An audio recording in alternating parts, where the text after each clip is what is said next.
Star Wars Episode 1 Racer hasn't been an overly trending topic in the Star Wars gaming community for obvious and numerous reasons. First off, it's a game that didn't have too much marketing behind it besides around the official release date, but more importantly that this isn't a new game, but simply an updated version of a 20-year-old game, which I'll talk about later in this review. Hey everyone, it's Logan, and today I wanted to give my opinion on Episode 1 Racer, and how I interpreted the game as someone who did play it once or twice when I was younger, but don't have such an emotional or nostalgic attachment to the game as some other players might have. Nonetheless, Episode 1 Racer is a rather one-note update to probably the best game that has come out of Episode 1, especially in 1999, but today still holds a pretty high standard across all games ever created and featured during the prequel era.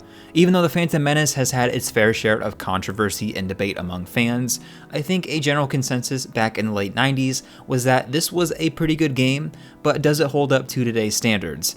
Not so much, but I think that this game was specifically targeted to consumers who previously experienced the original version of the game. Episode 1 Racer released last month in June for PlayStation and Nintendo Switch, and although I've only done gameplay on the PS4 Pro, I believe that this game deserves a full controller experience, which isn't something you can fully take advantage of with the Switch, but of course with the Switch's portability, it makes for a great game to play on the go. But overall, I would recommend this game for PlayStation, especially when it comes to graphics, as the game can almost push out 4K 60 frames per second on the PS4 Pro as far as I could tell. Diving a little deeper into the graphics side of this game, Episode 1 Racer shouldn't be considered a remaster of its original version, even though I've called it that numerous times on the channel, but rather an update to the game, also referred to as porting.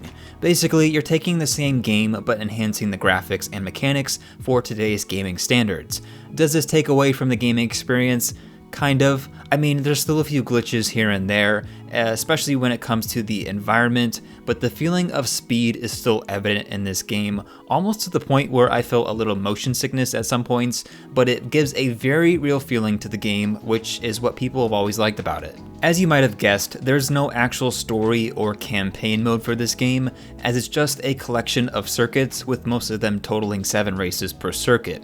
Throughout the entire game, you're attempting to place first in each circuit, and by doing so, you receive Truggets, which allow you to upgrade your racer and acquire pit droids for repair. The 4 main circuits include the Amateur, Semi-Pro, Galactic, and finally Invitational, which only contains 4 races compared to the others, which have 7 each.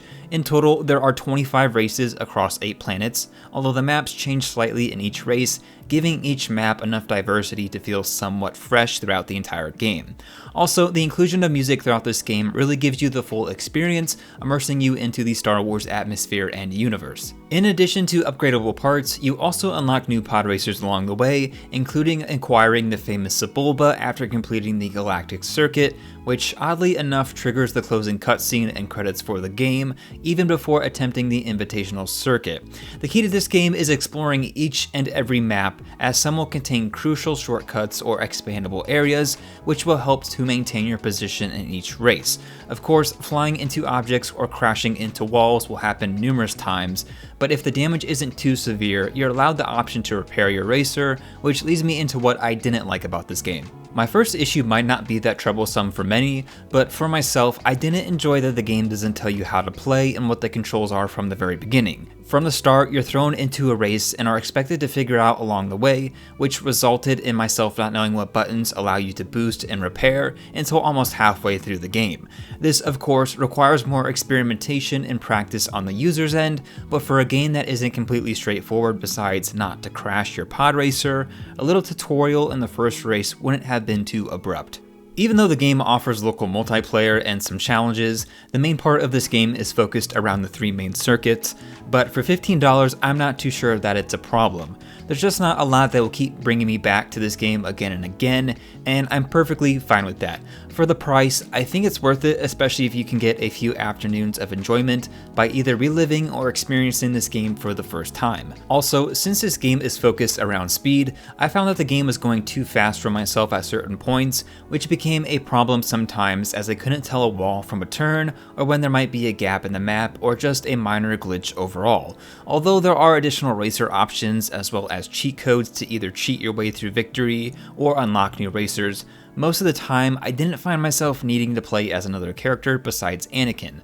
As long as you're able to consistently upgrade parts, I don't see a downside to playing as the same racer throughout this entire game, although I would recommend seeing if there's someone in particular that you just prefer or enjoy a little more to race as. All in all, Star Wars Episode 1 Racer has just enough excitement and gratification of winning races that it allows for a mostly enjoyable gameplay experience. There's plenty of other Star Wars games that I would have loved to see remastered or updated before this one, such as the original Battlefront series, or what I believe to be the highly underrated Episode 3 video game, but if you have $15 and some free time, I would recommend giving this game a try.